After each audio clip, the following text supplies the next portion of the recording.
رہے ہیں. فلما قبض رسول اللہ صلی اللہ تعالی علیہ وسلم, جب نبی کا وصال پاک ہو گیا, نظرنا فی دنیانا, ہم نے خلافت کے بارے میں سوچا. یہ میرے جملے نہیں, شیر خدا کے جملے ہیں. عبد الرزاق نامی منصف شیعہ نے کہا تھا, اور یہ منصف میں اس لیے بول رہا ہوں کہ میرے امام نے رد الرفضہ کے اندر اس کو منصف کے لفظ سے یاد کیا ہے, اور انصاف دنیاوی اعتبار سے ہے. اور انہوں نے جس کتاب سے لیا ہے وہ ہے آپ کی الصواعق المحرقہ. وہ کہتے ہیں کہ ایک رافضی کہتا ہے میں ابو بکر کو پہلا خلیفہ اس لیے مانتا ہوں. سن لے ساری رافضیت, تم حضرت علی کی محبت میں بھی جھوٹے ہو جس محبت کا تم دعویٰ کرتے ہو. اس نے کہا میں ابو بکر کو پہلا خلیفہ اس لیے مانتا ہوں کہ مجھے علی سے محبت ہے, اور علی نے پہلا خلیفہ مان لیا ہے. سبحان اللہ. سر ہلانے نہیں چلے گا, زبان ہلائیے. سرکار تاج الشریعہ فرماتے ہیں ذکر اور ذکر, دل سے جو کیا جائے وہ ذکر ہے, زبان سے کیا جائے ذکر ہے, اور کھوپڑی ہلا کر کیا جائے نہ ذکر ہے نہ ذکر ہے. اس کو کہوں گا یہ بھی نہیں وہ بھی نہیں. تو ایسا مت کیجیے, آپ کسی درجے میں تو آئیے نا.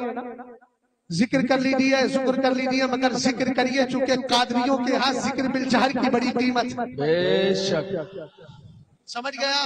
الحمدللہ ہم ذکر بالسر بھی کرتے ہیں, مگر خالی سوتا ساتھی کرتے رہے, اور جب وقت آئے تو مرنے سے پہلے حضرت امیر معاویہ کی گستاخی کر کے مرنے والا چلا جائے, اور اس کے بعد کہے کہ نہیں ہم تو نقشبندی سلسلے سے اس لیے ہم اوپر سے نیچے ذکر سر کرتے ہیں. ہم نے کہا ایسے ذکر سری کی کوئی ضرورت نہیں ہے. آپ 5 وقتہ نماز پڑھیے اور سارے صحابہ اہل بیت سے پیار کیجیے, انشاءاللہ آپ کا کام ہو جائے گا. اب ایسے ذکر سے بھی کیا فائدہ کہ عقیدہ برباد کر کے چلا. ایسوں سے بھی بچنا ہے. ذرا غور فرمائیے, سرور کائنات نے کیا فرمایا, وَمَنْ أَحْسَنَ الْقَوْلَ فِي أَبِي بَكْرٍ, فرمایا جو ابو بکر کے بارے میں اچھی بات کہے, اچھا نظریہ رکھے. کہتے ہیں فقط اقامت دین, اس نے دین کو قائم کر لیا. پہلی چیز کیا ہے, ابو بکر کے بارے میں اچھا کیا. ابھی میں بھولا نہیں ہوں, مولا کائنات کی دارقطنی والی روایت مجھے یاد ہے, لیکن میں چاہتا ہوں اس حدیث کی تکمیل کر دی جائے. رسول کریم صلی اللہ علیہ وسلم نے آگے فرمایا وَمَنْ أَحْسَنَ الْقَوْلَ فِي عُمَرَ فَقَدْ أَوْضَحَ السَّبِيلَ, جس نے میرے عمر کو اچھا کہا اس نے اپنا راستہ کلیئر کر لیا ہے. پتہ چلا واضح راستہ اسی کو ملا کرتا ہے جو عمر کی محبت کو دل میں بسا لیا کرتا ہے. اور آگے فرمایا وَمَنْ أَحْسَنَ الْقَوْلَ فِي عُثْمَانَ فَقَدْ اسْتَنَارَ بِنُورِ اللَّهِ, اور جو عثمان کے بارے میں اچھا نظریہ اچھی بات کہے گا اس کو اللہ کا نور حاصل ہو جائے گا. وَمَنْ أَحْسَنَ الْقَوْلَ فِي عَلِيِّ بْنِ أَبِي طَالِبٍ فَقَدِ اسْتَمْسَكَ بِالْعُرْوَةِ الْوُثْقَىٰ لَا انفِصَامَ لَهَا, اور جو علی کے بارے میں اچھا کہے گا اس نے ایسی مضبوط رسی کو تھام لیا ہے جو کبھی ٹوٹنے والی نہیں ہے. اب اہل سنت والجماعت کے ایسا تو ذرا غور کیجیے گا, یہاں بات کس کی آئی, دین کو قائم کرنے کی. اگر محبت ابو بکر ہے دین قائم ہو گیا, محبت عمر ہے دین راستہ واضح ہو گیا, محبت عثمان ہے نور الہی مل گیا, محبت علی ہے مضبوط رسی مل گئی. مگر ابھی جنت کا تذکرہ نہیں آیا. جنت ملے گی کسے, وَمَنْ أَحْسَنَ الْقَوْلَ فِي أَصْحَابِي فَقَدْ كَانَ مِنْ أَهْلِ الْجَنَّةِ, اور فرمایا جو میرے سارے صحابہ کے بارے میں اچھی بات کہے گا, اچھا نظریہ رکھے گا, وہی جنتی ہوگا.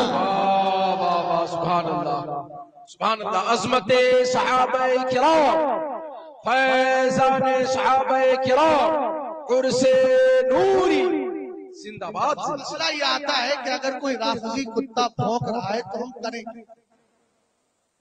ٹھیک, مشکات شریف کی حدیث پاک کتاب و مناقب الصحابہ, باب و مناقب الصحابہ پڑھی, اور اس میں دوسری فصل کی پہلی حدیث ہے. غور فرمائیے گا بھائی, دوسری فصل کی پہلی حدیث. حدیث کے راوی ہیں حضرت عبداللہ ابن عمر. فرماتے ہیں میرے نبی علیہ السلام نے فرمایا اذا رأیتم الذین یسبون اصحابی فقولوا لعنت اللہ علی شرکم. فرمایا اگر تمہیں ایسے لوگ مل جائیں جو میرے صحابہ کو گالیاں دیتے ہیں تو تم کہو اللہ کی لعنت ہو تمہاری بدتمیزی پر. تمہارا وظیفہ کیا ہے, کیا بولو گے؟ یہ نہیں کہ کان لگا کے اس کے ویوز بڑھانے کے لیے سننے چلے جاؤ. کہ کہیں ایسا نہ ہو کہ ولا تعاونوا علی الاسم والعدوان کے خلاف ہو جائے. ارے بھئی کیا ضرورت ہے؟ آپ رستے سے گزرتے ہیں کتنے کتے بھونکتے ہیں، کہ آپ کتوں کا جواب دیتے ہیں؟ ہرگز نہیں دیتے. یہ تو گلی کوچے کے کتے ہیں. اور آپ جانتے ہیں رافضی کون ہے؟ اہل البدع کلاب اہل النار. یہ سارے بدعتی جہنمیوں کے کتے ہیں. جب ہم دنیا دار دنیاوی کتے کو کوئی اہمیت نہیں دیتے تو جہنمی کتوں پر توجہ کیوں دیں گے؟ ہم تو نماز پڑھ کے یہ دعا کریں گے، بہرے شبلی شیر حق دنیا کے کتوں سے بچا، ایک کا رکھ عبد واحد بھیدیا کے واسطے. بے شک سبحان اللہ، زندہ باد. توجہ دینے کی ضرورت نہیں ہے. پھر آتے ہیں مولانا صاحب وہ یہ کہہ رہا ہے کہ آن لائن مناظرہ کر لو، وہ کر لو. ارے بھائی جب مناظرہ ہے ہی نہیں تو آن لائن کیسے کریں؟ سارے آپشن جب دیے جا رہے ہیں تو اس آپشن میں سے کوئی آپشن چن لے. ہم نے تو ان سے بھی کہا نا جنہوں نے حضرت ابوبکر صدیق اکبر کی گستاخی کی. ختم ہو گیا ٹائم؟ نہیں میں نے کہا شاید ٹائم ختم ہو گیا. نہیں میں سمجھا کہ شاید اقترب للناس حسابهم وهم في غفلة معرضون. اچھا ان کا ٹائم ختم ہو گیا. اچھا ٹھیک ہے. اللہ سلامت رکھے، سب کا ٹائم باقی رہے اور انشاءاللہ ہم سب کا ٹائم باقی رہے گا. ابھی حضرت فرما رہے تھے کہ وہ باب رفظ کرے رفظ، تو وہابیوں نے کہا اس نے احسان الہی زعیم البریلویت میں لکھا اور میرے پیر سرکار تاج الشریعہ نے اس کا زبردست جواب دیا. اردو میں لکھی تھی، اس کا عربی میں ترجمہ کرا کے بھیج دیا مصر وغیرہ فلا فلا جگہ. سرکار تاج الشریعہ نور اللہ مرقدہ نے پوری کتاب لکھ دی میراث النجدیہ بجواب البریلوی، اور زبردست عربی لکھ کر کے اور زبردست عربی میں جواب دیا اور عربوں کو سمجھا دیا کہ اہل سنت والجماعت کی پاکیزہ ذات کا نام، اہل سنت کی پاکیزہ ذات کا نام امام احمد رضا خان ہے. اور ان کا مسلک کوئی نیا مذہب و مسلک نہیں ہے. ان کا مذہب و مسلک کیا ہے؟ وہ ان کا قادیانیوں سے کوئی تعلق نہیں ہے. چونکہ تہمت قادیانیت کی لگائی تھی امام اہل سنت فاضل بریلوی رضی اللہ تعالیٰ عنہ پر، سرکار تاج الشریعہ نے زبردست جواب دیا اور بتا دیا ہم قادیانیت کو پہلے بھی کافر مانتے تھے، آج بھی کافر مانتے ہیں. اس لیے کہ ہمارا عقیدہ کیا ہے؟ خلق سے اولیاء، اولیاء سے رسول اور رسولوں سے اعلیٰ. ہمارا نبی قرن و بدلی رسولوں کی ہوتی رہی، چاند بدلی کا نکلا ہمارا نبی. ہم سرکار کو آخری نبی مانتے ہیں. بہرحال میں عرض کیا کر رہا تھا، رسول کریم صلی اللہ تعالیٰ علیہ وسلم کے دیوانوں، اس طرح کی جب باتیں آئے نا تو پھر آپ اپنے آپ کو دور بچائیے. سرکار نے کیا فرمایا؟ آپ فرماتے ہیں یکون فی آخر الزمان دجالون کذابون یاتونکم من الاحادیث بما لم تسمعوا انتم ولا آباؤکم فإیاکم وإیاہم لا یضلونکم ولا یفتنونکم. حضور نے فرمایا سنو میری امت میں اخیر زمانے میں دجال پیدا ہوں گے. دجل کا معنی کیا ہوتا ہے؟ مکر و فریب. اب وہ کیا کہتا ہے؟ وہ کہتا ہے میں تو اہل سنت کی کتابوں سے ہی کفر شیخین ثابت کر رہا ہوں معاذ اللہ. اب سب سے بڑی پریشانی کیا ہے؟ 7 سمندر دور جو بیٹھا ہے، ہم کہتے ہیں جب سامنے دھول جھونک دی جاتی ہے. جھارکھنڈ کے مناظرے میں آپ نے نہیں دیکھا بدبودار طاہر نیابی بیٹھا ہے، اعلیٰ حضرت کی کتاب تھی لال لنگتا، بولا یہ بریلویوں کا لال ایٹم بم ہے، اور اس میں ایک عبارت پڑھی. اب سب لوگ پریشان علماء اہل سنت کی، یار اعلیٰ حضرت نے ایسے کیسے لکھ دیا؟ کسی کی نظر پڑی تو کمبخت نے الگ سے کاغذ کے ٹکڑے میں اپنی طرف سے عبارت لکھ کے کتاب کے اندر رکھے ہوئے تھے. پھر کسی نے نظر پڑ گئی، انہیں کتاب ادھر لائی. کتاب جب لائی گئی تو اس کے بعد ذلیل ہوا. ہم نے کہا بھائی وہ کتاب آپ کو دکھا رہا تھے کہ تیری بخاری ہے، اور کتاب کی جب اسکرین پر حدیث ڈالی تو الاصول من الکافی کی ڈال دی، اس نے جو ہے فروع الکافی کی ڈال دی، روضۃ الکافی کی ڈال دی، بہار الانوار ملا باقر مجلسی کی ڈال دی. اس نے اسی طریقے سے کلیبی کی کتابیں اٹھا لی، محمد ابن یعقوب کلیبی جو اس کے یہاں معتبر شیعہ ہے اور جو اس کے پیشوا ہے، ان کی کتاب سے اٹھا کر دکھا دیا. اب یہاں تلاش کرتے رہو آپ، لیکن یاد رکھو جس دن علماء اہل سنت کے، یہ میں اپنے لیے نہیں کہتا، یہ سارے علماء اہل سنت جو بیٹھے ہیں، میں تو کہتا ہوں حق کا اگر حقدار اہل حق میں ایک بچہ بھی کسی کے سامنے آ جائے، اس کے پاس چاہے علم کم ہو یا زیادہ ہو فرق نہیں پڑتا، اس لیے کہ تائید ہمیشہ حق کی ہوا کرتی ہے. الحق کو یالو ولا یولا. ہمارے کسی بھی سنی عالم کے ساتھ وہ کیا اس کا باپ بھی اگر اٹھ کے آ جائے گا بیٹھ نہیں سکتا ہے، اس لیے کہ ہم جانتے ہیں دور سے بیٹھ کر مکر و فریب کرتا رہے، لیکن جب سامنے آئے گا تو سرکار نے کہا تھا نا نصرت بالرعب، رعب کے ذریعے میری مدد کی گئی ہے. اس رعب کا حصہ شیعوں کو نہیں ملا ہے، بریلویوں ہی کو ملا ہے.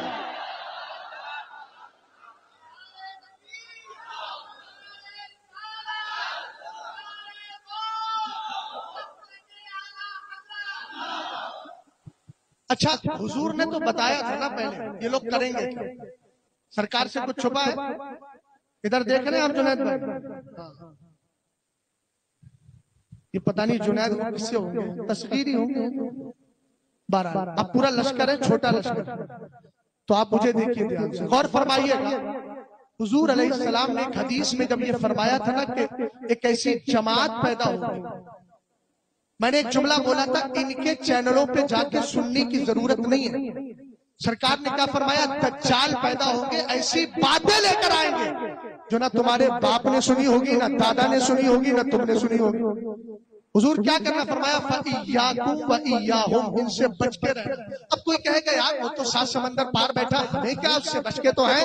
میں نے کہا بچنے کا مطلب یہ بھی ہے کہ اس کے چینل پہ جا کے سنیے مت، اس لیے کہ دماغ آپ کا بہت چھوٹا ہے، خدا نہ کرے کوئی گندی فکر آ جائے اور اس کے بعد ایمان برباد ہو جائے۔ یہی تو ہو رہا ہے نا، جتنے رافضیوں کو سن رہے ہیں سب وہی بدبخت ہوتے چلے جا رہے ہیں۔ اللہ رحم فرمائے، ابھی امروہہ کی سرزمین پر 20 لوگوں نے رافضیت کو قبول کیا، العیاذ باللہ، اور اس کے تلتل میں پھنس گئے۔ میں جماعت اہل سنت کے سارے علماء سے عرض کروں گا، آپ جانتے ہیں ایک وہابیت نے سر اٹھایا تھا آج تقریباً 150 سال، اور اگر محمد ابن عبد الوہاب نزدی سے لیا جائے تو 300 سال ہو گئے ہیں۔ آج بھی ہمارے سنی اس کو جھیل رہے ہیں، اس کے لیے لڑ رہے ہیں۔ وہ تو اللہ رحم و کرم فرمائے ہمارے آقاؤں پر، حضرت سرکار مفتی اعظم پر، جنہوں نے الموت الحمر لکھ کر کے بد عقیدہ وہابیوں کے پوری طریقے سے کلئی کھول دی ہے۔ اللہ کرم فرمائے حضور شیر بش اہل سنت پر، جنہوں نے مناظرے کر کے ہماری سنیت کو بچایا ہے۔ اللہ رحم و کرم فرمائے سرکار صدر العلماء پر، سرکار صدر الشریعہ پر، ان بزرگوں نے کام کیا۔ بعد کے علماء میں چاہیے علامہ ارشد القادری پر، حضرت مشتاق نظامی صاحب رحمت اللہ تعالی علیہم اجمعین پر، ان سب نے احسان کیا ہے۔ آج کے دور میں یہ رافضی فتنہ اٹھا ہے، اور میں شکوہ نہیں کرتا کہ آپ نے بچوں کو رافضیت کے بارے میں پڑھایا کیوں نہیں، کتابوں کو آپ نے بتایا کیوں نہیں۔ اعلیٰ حضرت نے بہت کچھ لکھا ہے، محمد علی نقشبندی نے ایک نہیں تقریباً 7-8 ہزار صفحات لکھ دیے ہیں۔ بس میں تحدیث نعمت کے طور پہ کہہ رہا ہوں، ابھی 9 تاریخ کو میں حیدرآباد کی سرزمین پر گیا، عرشی کتاب گھر میں صرف اس لیے گیا تھا کہ رافضیت کی کتابیں لوں۔ الحمدللہ رب العالمین کئی ہزار کی کتابیں خریدی، اور اس وقت میری آنکھیں کھلی کہ ہم پڑھ نہیں پا رہے ہیں۔ رافضیت کے گھر میں جا کر اس کے شر کو دفن کرنے کے لیے ہمارے بزرگوں نے اتنی کتابیں لکھی ہیں کہ جس دن ہمارے بچے صرف ان کتابوں کو پڑھ کے منظر عام پر آئیں گے اور گلی کوچوں میں جا کر دعوت و تبلیغ کریں گے، رافضیت کا فتنہ مٹ جائے گا۔ مگر یاد رکھنا، کوئی بھی فتنہ اٹھتا ہے کم سے کم 101 صدی تک وہ چلتا ہے۔ اب جماعت اہل سنت کے سارے علماء کان کھول کر سنے، بچوں کو صرف ہم درس نظامی کی چند کتابوں میں محدود نہ کریں، ان کو محدود نہ کریں۔ اب ضرورت ہے اس بات کی، جہاں آپ نے تواغیت اربع کی تحذیر الناس کے رتبے کتابیں پڑھوائی ہے، آپ نے حفظ الایمان کے رتبے کتابیں پڑھوائی ہے، براہین قاطعہ کے رتبے آپ نے کتابیں پڑھوائی ہے، آپ نے تفیۃ الایمان کے رتبے اپنے بزرگوں کی کتابیں دی ہے۔ اب رافضیت کا فتنہ اٹھ گیا ہے، آنے والا وقت وہابیت و دیوبندیت سے مناظرے کا کم ہوگا۔ اب شیعہ تمہارے سامنے آئے گا، تم سے باتیں کرے گا، تاریخ کے حوالے دے کر تمہارے عقیدے کو خراب کرے گا۔ لیکن یاد رکھنا، اگر کوئی تاریخ کا حوالہ دے کر کسی صحابی کے خلاف ٹھوکے تو کہنا تاریخ امتی کی ہے، حدیث مصطفیٰ کی ہے۔ ہم تاریخ کے مقابل مصطفیٰ کی حدیث کو چھوڑ، ایک کتاب ہے القول الصواب فی معرفت الاصحاب، لکھنے والے سید جلال الدین شاہی بخاری، سرکار شاہ عالم احمد آباد، ان کی 8ویں پشت کے بڑے زبردست عالم دین سید زادے، انہوں نے صاف لکھا ہے کہ اگر کوئی رافضی تاریخ کے حوالے دے کر اور صحابہ کے خلاف زبان درازی کرے تو اس سے کہنا کہ صحابہ کی عظمت میں مصطفیٰ کی احادیث مشہورہ موجود ہے، اور کچھ احادیث متواترۃ المعنی ایسی احادیثیں موجود ہیں، اور قرآن کی آیتیں بھی موجود ہیں۔ اس لیے ہم اللہ کے فرمان اور نبی کے فرمان کے مقابل کسی امتی کے قول کو کوئی حیثیت نہیں دیتے۔ بات سمجھ میں آئی اب؟ ہاں، اس لیے اب چم کر کے سرکار نے پہچان بتائی تھی ان کی. جب حضرت علی نے پوچھا تھا مل علامت فیہم، حضور ان کی پہچان تو بتا دیں، تو میرے نبی نے فرمایا تھا آیت ذالک انہم یسبون ابا بکر و عمر، ان کی پہچان یہ ہوگی کہ یہ میرے ابو بکر و عمر کو گالیاں دیں گے. اور ایک بات اور بتا دوں، کوئی کہتا نہیں وہ اہل بیت سے محبت کرتے ہیں، انہیں کی محبت میں سینے پیٹ رہے ہیں اور یہ کر رہے ہیں. میں نے کہا سرکار نے اس کو بھی کلیئر کیا، فرمایا ینتہلون حب اہل البیت ولیسوا کذالک.